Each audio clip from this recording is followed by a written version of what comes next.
Ndagusuhuje kandi nkwifuriza ikaze, nkwifuriza guhirwa mu byo werekezamo byose, wowe uri kujya mu kazi nawe wamaze kukageramo. Mwifurize igitondo cyiza, igitondo cy'umugisha kuri wowe wakanze subscribe, igitondo cy'umugisha kuri wowe udukurikira uri iburasirazuba, iburengerazuba, amajyepfo, amajyaruguru, umujyi wa Kigali, hanze y'imbibi z'u Rwanda. Twongeye tugarutse n'amakuru menshi mu ikipe ya Rayon Sports, dore ko ariho twibanda. Transfert zivuza ubuhuha, imyitozo mu gitondo ndetse na nimugoroba. Abakinnyi bashyashya bagomba kwinjira, umutoza wungiriza mu ikipe ya Rayon Sports kuri ubu akaba yamaze kugenda agera i Kigali. Umutoza uhasanzwe wungirije akaba amaze guhambirizwa. Ayo makuru yose niyo nkuzaniye, ndetse n'umukinnyi ucyaherukaga mu ikipe ya Rayon Sports nyuma y'imyaka 7 hafi 6 akaba yarabaye kapiteni. Ku munsi w'ejo akaba yarakoze imyitozo hariya ku kibuga mu Nzove, ku imyitozo igiye gutangira mu kanya isata, ikaba igiye kuyoborwa n'umutoza mukuru w'ikipe ya Rayon Sports Afahame Latifi, mu gihe umutoza ugomba kungiriza yamaze kuba agera ku biro by'ikipe ya Rayon Sports.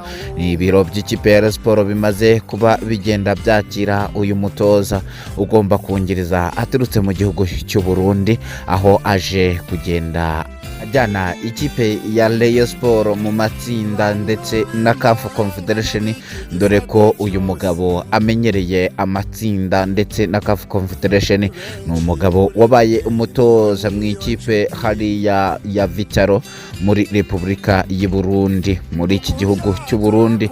Ikipe ya Vitaro uyu mugabo yayitoje imyaka isaga 2, dore ko ku inshuro ya mbere yitabiriye igikombe cya CAF Confederation agahondagurwa na Yanga Africa.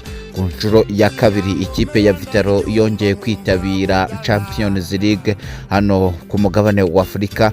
Ikipe nabwo igenda ihondagurwa na Mamelodi Sundowns. Uyu mugabo akaba aje kugenda yungiriza Afahame Latifi, mu gihe Afahame Latifi we yari yazanye Latifi mugenzi we Azuzi w'Umunyatunisia ufite lisasi B, kandi CAF ikaba yaramaze kugenda itanga amategeko y'uko abatoza bakuru ndetse n'abungirije bagomba kuba bafite lisasi A ya CAF. Ni kuri iyo mpamvu ubuyobozi bw'ikipe ya Rayon Sports butigeze buha amasezerano uyu mutoza Latifi Azuzi. Uyu Latifi Azuzi udasiba ku myitozo, ahora agendana na mugenzi we Afahame Latifi, dore ko banabana mu nzu imwe kandi banagendana mu modoka imwe. Kanda subscribe, ukande like kugira ngo tubane kuri reyo yawe. Amakuru nakagaruka mu ikipe ya Rayon Sports. Ku munsi w'ejo wari umunsi wa kabiri w'ubururu bwacu, agaciro kacu haraye habonetse miliyoni 9,500. Abafana bakomeje kugenda bakusanya amafaranga kugira ngo bigurire umukinnyi, kandi bakomeje kugenda bakora igikorwa cyiza. Ubururu bwacu, agaciro kacu ku munsi wa mbere bwatanze miliyoni 5,500.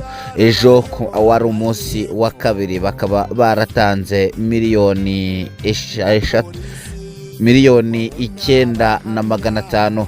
zose hamwe zikaba zahise ziba miliyoni 15 mu minsi 2 ku bururu bwacu. Abadiaspora nabo bakaba barashyiriweho nimero hariya muri screen zacu, muragenda muzibona. ku bururu bwacu, agaciro kacu, ukande akanyenyeri 182 akanyenyeri 8 akanyenyeri 1 akanyenyeri 02 ibihumbi 8, ubundi utera inkunga Murera Isaro ry'Inyanza.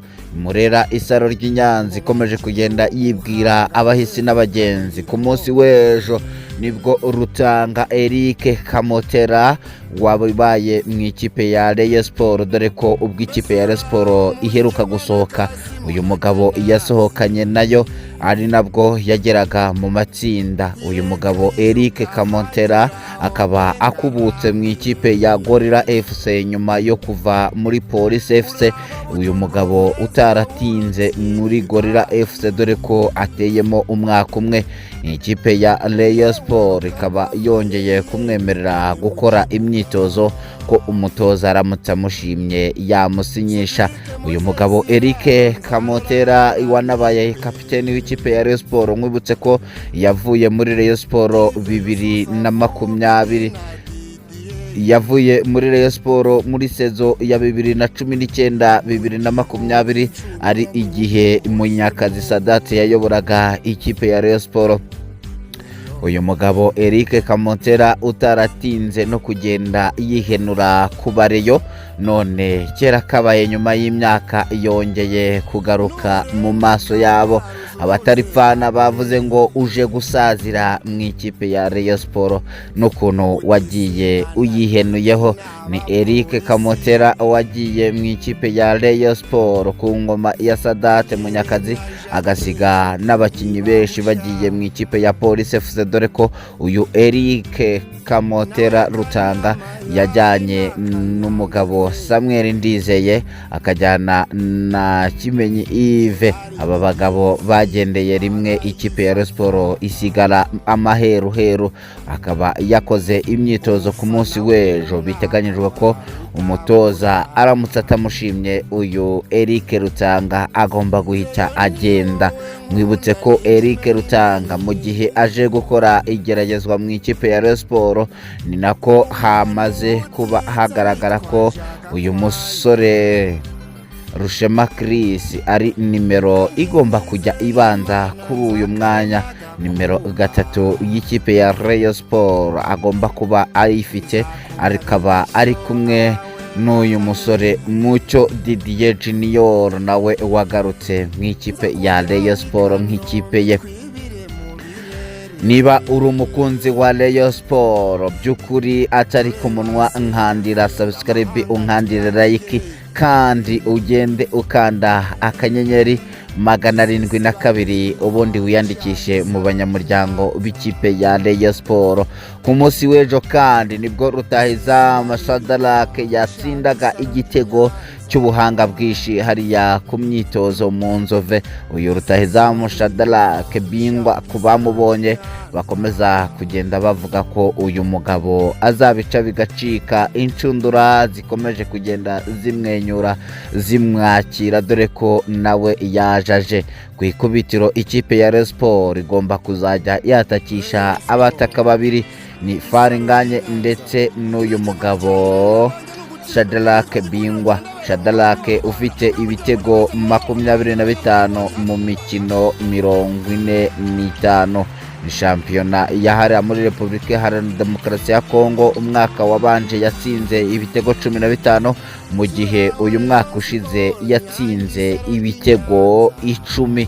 Uyu Shadrack akomeje kugenda akomveka abantu ko azatanga ibyishimo mu ikipe ya Rayon Sport.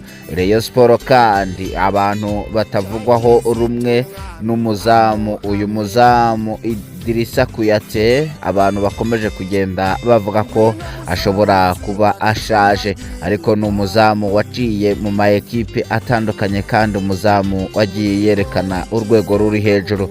Bamwe bakomeje kugenda bifuza Olivier Kwizera aka Gishweka, abandi batazira Mado.